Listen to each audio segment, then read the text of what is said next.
ni salama rohoni mwangu.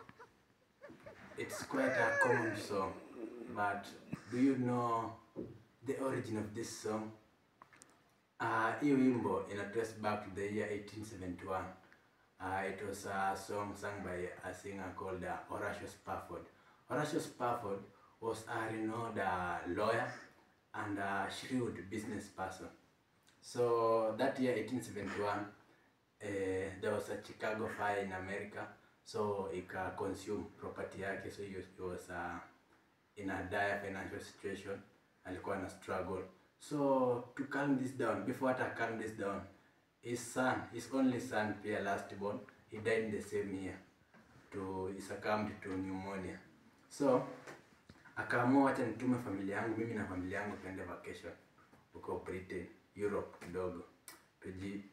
Tujitulize, tujifariji, tumepitia vitu mingi. So akakuwa held up tena na mambo ya biashara. So he had to send his family first.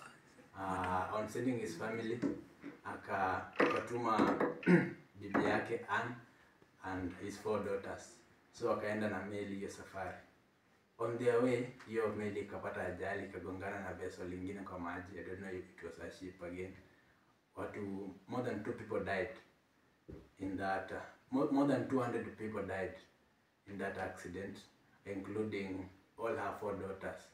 So mwenye aliokoka ni bibi yake peke yake, and he sent him a very short message: saved alone, what should I do?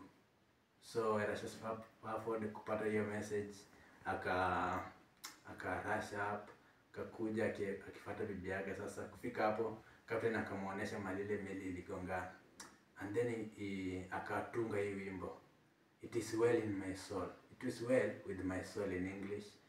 Kiswahili ni salama rohoni mwangu. Yes, thank you.